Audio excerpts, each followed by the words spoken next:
POV ni Cynthia. Mami, para saan bang meeting at aligaga ang lahat? Tinataman na tanong ni Chloe bago mo po sa bangko na nasa harap ng table ko. Di ko din alam. Ayon sa sekretary ko, nagpatawag ng meeting ang isang board member na may pinakamataas na shareholder sa kumpanya. Ito ang unang pagkakataong masisirain ng lahat kung sino may-ari ng 45% shares ng kumpanya. Aniya sa seryosong tono, habang nilalagyan ng lipstick ang labi ko. Sa totoo lang, kinakabahan din ako sa mga sunod na mangyayari. Dahil ayon sa Reporting Audit Department, malaking halaga ang nawala sa kumpanya sa loob ng isang taon. Alam ko hindi mahalata ang pag-transfer ko ng pera sa account ng aking anak para sa bagong proyekto at bubuksan ko sa sunod na buwan. Konting panahon na lang at makukumpleto ko ng pondo na kakailanganin sa proyektong yon. Ngunit di ko sukat akalaing tatry rin ako na isa sa mga board members dahil palihim din itong ninanakawan ng kumpanya. Halos kalahati ng kita ng kumpanyang nakulimbat nito. Ma'am, paano kung tuluyan na magsara ang kumpanya? Nag-aalala lang tanong ni Chloe na siyang nagpabalik sa akin sa realidad. Don't worry, sweetheart. Kung sakaling mangyari yon, magtatay tayo ng sarili nating kumpanya. Nakangiti kong sagot dahil kung magkakatotoo man yon, bibenta kong lahat ng assets na nakapangalan sa anak ni Lorenzo. Total wala ng babaeng yun at kung sakaling bumalik, di niya na mababawi pa sa amin ang lahat dahil sa pinirmahan nitong dokumento na nagpapatunay na ibinigay niya na sa amin ang lahat ng kanyang mana. Napangiti ako dahil nakakasigurado ako magiging maayos ang lahat at handa ako anumang hakbang ang gagawin nila laban sa akin. Di mo kailangan mag-alala, sweetheart. Tandaan mo, ikaw magmamana ng lahat. Wala nang iba. Naniniguro kong saad na siyang kinangiti nito. So, let's go? Naghihintay ng lahat sa atin. Sabay kaming lumabas ng aking opisina. Nang makita ko ng aking sekretary, kagad tong tumayo at sumunod sa aming likuran habang kip-kip sa braso nito ang maraming folders. Nasa bungad kami ng pintuan ng conference room nang labingan sa amin lahat ng board members at sabay na tumayo ang mga ito. Bagay mo ko bilang pagbibigay galang sa akin. Taas noong pumasok si Chloe kasama ng kanyang ina. Makikita sa mukha ng mga itong pagmamalaki dahil sa mataas sa posisyon nila sa kumpanya. Naudyot ang sanay pag-upo ng mag-ina dahil sa pagdating ni na Mr. Smith. Nagulat si Cynthia dahil di niya inaasahan ang pagsulpot nito sa kanilang kumpanya. Natahimik ang lahat habang nakasunod ang mga mata sa bawat kilos nito. Walang pakailam na naglakad si Mr. Smith patungo sa upang nakalaan para sa kanya. Habang si Chloe nanlalaki ang mga mata na nakatitig sa mukha nito. Tila natauhan ng dalaga at nagmamadaling lumapit ng upuan sa tabi ni Mr. Smith. Hello, Mr. Smith. Nagagalak ako makasama ka sa meeting na to. Kay tagal din nating hindi nagkita. Masayang bati ni Chloe dito. Tanging tango lang naging tugon nito. Habang si Cynthia tinanasiyahan sa ginawa ng anak, lalo pat nakitang magkatabi ang dalawa. Ladies and gentlemen, I would like to introduce the owner of 45% shareholders ng Lynch Auto Corporation, Mr. Cedric Smith. Aniya na sekretary nito na siyang kinagulat ng lahat. Sa kanya rin ay pinagkatiwala ng may-ari ng kumpanya lahat ng responsibilidad sa Lynch Company. Naririto si Mr. Smith para pakinggan ang report ninyong lahat dahil sa nangyaring nakawan sa loob ng kumpanya. Biglang lumakas ang bulong-bulungan sa loob ng conference room habang si Cedric na natiling tahimik, inoobserbahan ang bawat reaksyon ng mga tao sa kanyang harapan. Di makapaniwala mag-ina sa isiniwalat ng sekretary ni Cedric kaya nanatiling nakatulala ang mga ito sa kanilang kinauupuan. Napaka-imposible ng mga sinasabi mo dahil pag-aari kong kumpanya at matagal nang nasa pangalan ko ito. Protesta ni Cynthia habang seryoso na nakatitig sa mukha ni Harris. Labis na naguguluhan ng ilang board members dahil sa mga nangyayari, kaya palipat-lipat ang tingin nila kay Cynthia at kay Mr. Smith na nanatiling blanco ekspresyon ng ikmukha nito. POV ni Lexi. Mariin kong inapakan na sa linyador, kaya halos lumipad ang aking sasakyan dahil sa tuloy nito. Sa tuwing lumalaban ako sa racing, kakaibang sayang nararamdaman ko dahil ito ang nagpapatunay na totoo ang kalayang tinatamasa ko sa edad na 20. Talagang sinusulit kong aking kabataan. Di naman ako lugi sa mga kompetisyong sinasalihan dahil nalilibang na ako ng gusto, nagkakapera pa ako. Sa totoo, isa ito sa mga source of income ko. Easy money, ika nga. Dahil panalo ko ay 500,000 of 2 million ang naiuwi kong premyo. Kaya malaking naipon kong pera sa savings ko. Umabot na yata ng 30 million dahil patuloy nang pumapasok sa account ko ang kita ng kumpanya. Nahinto lang ang pagpasok ng pera nang i-hold ito ng stepmother ko 4 na buwan na nakakalipas. Alam kong sa kanila napupunta ang pera ko. Sinisikap na makahabol sa akin ng mga kalaban, ngunit di ko pinagbigyan pa ang mga ito. Wala akong panahon na patagalin pa ang larong ito dahil kailangan ko nang makauwi agad ng bahay. Siguradong hinihintay na ako ng aking mga anak. 2 araw na simula nang dumating kami sa bansa gamit ang private plane ng kaibigan ni Clinton. Napalingon ako sa phone sa ibabaw ng dashboard nang bigla itong tumunog. Nakipag-usap ako gamit ang wireless earphone na nasa tenga ko habang kalmadong nagmamaneho. Yes, tita, may problema po ba? Nag-aalala akong tanong sa ina ni Clinton. Kasalukuyan nasa bahay nito ang kambal kasama ang kanilang mga yaya. Iha, kinakabahan na ako eh. Dapat kagabi dumating si Clinton pero hanggang ngayon wala pa rin siya. Tumawag ako sa sekretary niya baka sakaling dumiretso to sa law office. Pero ayon sa sekretary, hindi pa raw nagagawi ang anak ko doon. At tuloy niya to nakausap bandang 11:00 ng gabi para ipaalam sa kanyang nasa Pilipinas na to. Naiiyak nitong paliwanag sa akin. Natigilan akong bigla. Tuloy ang nasira ang konsentrasyon ko sa laban. Bigla ang pagdagsa ng takot sa puso ko. Naging balisa ako. Hindi pwedeng mawala si Clinton dahil siya sa importanteng tao sa buhay ko. Biglang sumagi sa isipan ko ang mukha ng mga taong may atraso sa akin at isa lang iniisip kong tao na maaaring kumuha kay Clinton. Dumilim ang mukha ko, muling binalot ng galit ang puso ko. Inapakan ko sa linyador at parang kidlat sa bilis ang takbo ng kotse ko, kaya labis na nagulat ang lahat. Napakalayo na ng mga kalaban ko ngunit sa isang iglap, nalampasan ko sila. Nasagi ko pang isang kalaban na nasa kaliwang bahagi ko, kaya nagpaikot-ikot to hanggang sa hindi ko na tumatanaw mula sa side mirror. Mabilis kong narating ang finish line. Tulad ng inaasahan, ako ang nanalo. Pero hindi na ako huminto pa. Diretsong tilumbok ang daan patungong exit para lisanin ang stadium na ito. Bahala ng manager kung magdeposito ng pera sa aking account. Halos paliparin ko ang sasakyan para lang mabilis makarating sa Lynch Company. Alam ko masyado pa maaga para hanapin silang lahat. Ngunit hindi ko hayaang mapahamak si Clinton ng dahil sa akin. Lynch Company. Ani sa aking sekretary mula sa kabilang linya habang patuloy na nagja-drive. Right away, ma'am. Mabilis na tugon nito. Ilang minutong lumipas, pabalagbag na pinarada ko ang aking racing car sa mismong harap ng aking kumpanya. Di ko inaasang haharap ako sa kanila ng gantong ayos ko. Kadalasan kong suot tuwing may laban ako. Naka-fitted all in black na pinaresa ng black boots, leather pants at nagbuka tuloy akong susugod sa gera. Lahat ng toy na gulantang sa aking biglang pagdating.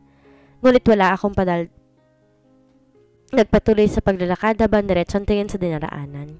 Nakita ko na alerto lahat ng security personnel na nakasign sa entrance ng lobby. Kumilos sila at lumapit sa akin habang nakikiusap sa radyong hawak ng mga ito. Tulad ng inaasahan, ninarangan nila ako at di niyang makapasa sa loob ng kumpanya. Isang matalim na tingil ang pinukol ko sa kanilang lahat habang seryosong sinusuri nilang kabuuan ko mula ulo hanggang paa. Ma'am, ano pong kailangan ninyo? Magarang na tanong ng isa sa kanila. Di ko to pinansin. Nagpatuloy lang ako sa paghakbang ngunit mabilis namang nag-ipon ng mga ito sa harapan ko. Di ako hinayaan makapasa sa loob ng lobby. Kita ko ang pagkukumpulan ng lahat ng tao mula sa loob ng lobby. Nangahabang mga leg nila kakasilip sa akin. Nangakma akong hawakan ng isang guard saka pa lang ako nagsalita. Don't you dare touch me. May diin kong babala sa kanya na siyang kinahinto ko. If I were you, aalis din ako dyan sa kinatatayuan nyo. Kung ayaw nyo na ito maging huling araw ninyong lahat sa trabaho. Ani ang may otoridad sa tinig habang isa-isang tinitingnan ang mukha ng mga ito. Don't waste my time. I'll give you 5 seconds para makapag-isip. Di ko na natapos ang aking sasabihin na may biglang nagsalita mula sa likuran. Ma'am, patawad po, late akong dating. Hinihingal saad ng aking sekretary bago nagyoko ng ulo. Mula sa likurang kumpulo ng tao, nagtatakang lumapit sa James para alamin ko anong gulong nangyayari sa entrance ng gusali. Ano nangyayari dito? Tanong na James sa mga security guard. Boss, may babaeng nagpupumilit pumasok ng walang appointment. Sagot ng supervisor nila. Ulo niyang napansin ang isang itim na racing car na nakabalandra sa mismong harap ng entrance. Sunod dumipat ang tingin niya sa mukha ng babae at ganoon lang ang panlalaki ng mata niya nang mapagsino ito. Senyorita? Ang naibulalas ito na siyang nakaagaw sa atensyon ng lahat. Mabilis yumuko si James bilang pagbigay galang sa asawa ng kanyang boss. Namutla lahat ng mga security na nakaharang sa harap ni Lexi at tila nakadama ng takot. Anong ginagawa niyo dyan? Umalis kayo dyan! Bulyaw nito sa mga tauhan. Natatarantang sumunod ang mga ito. Kaagad umalis sa kanilang kinatatayo ng mga ito bago mabilis na nagyuko ng ulo. Fire them! Mahina ngunit may diin. Nabigkas si Lexi. bago diretsong tinahak ang hallway ni lobby na hindi malamang pinag-aksayahan ng oras na tapunan ng tingin si James. Cedric's POV. Napaka-imposible ang sinasabi mo. Hindi ako papayag na panghimasukan yung mga desisyon ko sa sarili kong kumpanya. Matigas na pahayag ni Cynthia. Sa tono ng pananalita nito ay talagang inangkin niya na ang kumpanya. Naghihimutok to sa galit na marinig ang paliwanag ng aking sekretary. Nanatili lang akong tahimik at pinakikinggan ang kanilang mga komento. Matagal nang patay si Mariano kaya bakit ngayon lang pinaalam sa amin ang bagay na yan? Tanong ni Cynthia bago ako nito tinapunan nang nagdududang tingin. Anong karapatan ng babaeng to para ako'y pagdudahan at akusahan? Hindi ba to nag-iisip na kaya kong bilhin lahat maging pagkatao nito? Marain kong naikuyom ang aking kamay dahil sinisikap ko na kontrolin ang galit na nagsisimulang umusbong sa dibdib ko. Madali naman akong kausap ko, interesado ka sa kumpanyang to. Bakit di mo ako pakasalan ng anak ko at ibibigay ko sa iyong buong kumpanya? Nakangiting saad ni Cynthia bago pinagsalikop ang mga kamay tsaka pinatong ang baba nito sa ibabaw. Biglang lumiwanag ang mukha ni Chloe na nakaupo sa kaliwang bahagi ko. Tila natutuwa sa naging pahayag ng ina. Hindi ko alam kung saan humugot ng kapal na mukhang babaeng to para kausapin ako ng ganito. Mr. Hilton, I think magandang suggestion ni Mrs. Zimmerman para sa kabubuti ng kumpanya. Sulson na isang board member na siyang kinalapad ng ngiti ni Cynthia. Ang agenda ng meeting na to tungkol sa nawawalang kita ng kumpanya. Ngunit magaling ang babaeng to dahil nailigaw niya ang usapan at napunta sa paborito nitong anak. Correction, my company. Napalingon kaming lahat sa may pintuan dahil sa pagpasok ng isang matangkad na babae. Ganoon na lang ang panlalaki ng aking mata nang sumulubong sa akin ang luntian nitong mga mata. Biglang bumilis ang tibok ng puso ko at wala sa loob na napatayo habang nakatulala sa magandang mukha nito. Matinding pananabik at kasiyahan ang nararamdaman ko na mga oras na to dahil sa wakas nasa harapan ko ng aking asawa, si Lexie ko. Tanging tunog ng takong nito ang maririnig ko sa buong conference room dahil ang lahat biglang tumahimik. Naudlot ang planong paglapit ko sa kanya na makita ko ang ekspresyon ng mukha nito. Sa ilang taong lumipas, kay laki na ng pinagbago niya. Kung nooy napaka-inosenteng tingnan ng kanyang mukha, ngayon na may madilim ang aura nito. Tumingkayad ang kulay ng kanyang mga mata dahil nababalot ito ng puot at matinding pagkamuhi. Malayo nito sa dating asawa ko na may maamong mukha dahil ngayon, ang nasa harapan ko ay isang palaban na babae. Higit sa lahat matatas itong magsalita. Napakasimple pa rin ang kanyang dating. Naka-ponytail sa mataas na bahagi ng ulo nito ang mahaba at kulot niyang buhok. Nakasuot to ng all in black na mukhang nanggaling payata sa mukha wala sa isang sports. Lalo siyang tumangkad sa suot na boots na may 2 inches na takong. Masasabi kong gumanda ang hubog ng kanyang katawan dahil lumaka ang dibdib at balakang nito. Simple man ngunit kay lakas ng kanyang dating. Siya ang klase ng babaeng papangarapin ng lahat. Habang nagsasalita ito, nakatitig siya ng diretso sa aking mga mata. Hindi man lang kumukurap. Saglit pang inalis ito ang tingin sa aking mukha, tinignan lahat ng board members. Tila sinusuri ng tingin lahat ng tao sa loob ng conference room. Natiginan na mag-inang Cynthia at Chloe, halos hindi makahuma sa kanilang kinaupuan. Namumutla ang mukha nito na parang akala mo nakakita ng isang multo. Tanging pagtataka ang nakalarawan sa mukha ng lahat. Tila kinikilatit sa babaeng nakatayo sa kanilang harapan. Bakit pandaming umaangkin sa kumpanyang ito? Ilan pa ba ang lilitaw sa harap namin at sasabihin na pag-aari nilang kumpanya? Nabipikong sabat ng isang board member na tila hindi nakatiis sa mga pangyayari. I remember you. Hindi ba't ikaw yung fiancé ni Mr. Hilton na sumama sa ibang lalaki? Nanguuyam pang tanong nito sa aking asawa. Nakita ko ang pag-ismed ni Chloe at maging ang pangiti ni Cynthia na tila nang iinsulto.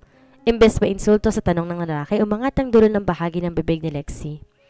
Nakita kong nilagay ng isang babae sa kamay ni Lexie ang white folder.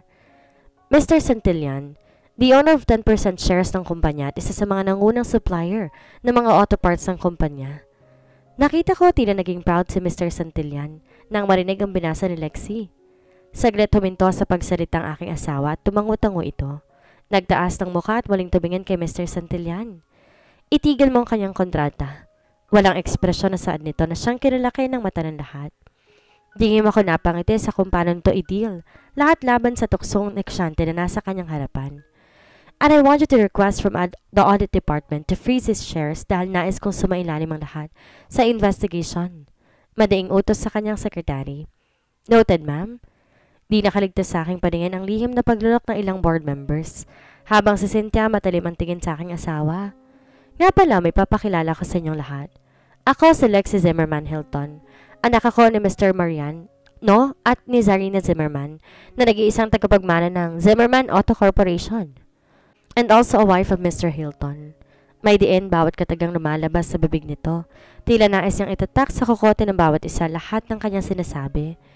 Habang nagsasalita ito, patuloy siyang humahakbang patungo sa direksyon ni Cynthia nang hindi inaalis ang matalim na tingin nito sa aking mukha. Labis ako naguguluhan. Ba't pakiramdam ko kay laki ng galit ito sa akin? Wala yata ako natatandaan na ginawang kasalanan sa kanya. Natigagalang lahat sa kanilang narinig dahil parang isang bomba ang isiniwalat ni Lexi. You may leave this position as a fake CEO? Nangiinsultong sa nito bago lumipat ang tingin sa kanyang stepmother. How dare you call me a fake? Galit na naibulala si Cynthia bago patabog na dumayo ito. Hinarap si Lexi. Dinampot itong isang folder at pabagsak na binabasa sa lamesa bago matalim ng ngumiti. Kinuha ni Lexi ang folder at sinuri ang mga nakasulat doon. Naningkit ang kanyang mga mata na makitang laman ng folder. Ito yung mga papel na pilit pinirmahan siya noong mga panahon na ginawa siyang bilanggo nito. Janice, tawag niya sa secretary. Mabilis tong lumapit. Dala ang isang black and white na dokumento. Nilahad ito ni Lexi sa harap ni Cynthia. Tila na bato-balaning ito sa kanyang kinatatayuan at nagsimulang manginig ang kamay nito. Marino na nakalagay sa papel na ang lahat ng ari-arian ng mga link kasama ng pangalan ng kumpanya nasa ilalim ng pangalan ni Lexi.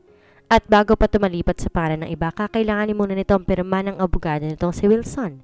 Kaya walang bisa ang mga papel na hawak ni Cynthia. Hindi totoo yan. Nag-hysterical nitong sabi. Mabilis tumayo si Chloe at lumapit sa ina. Pilit na pinapakalma to.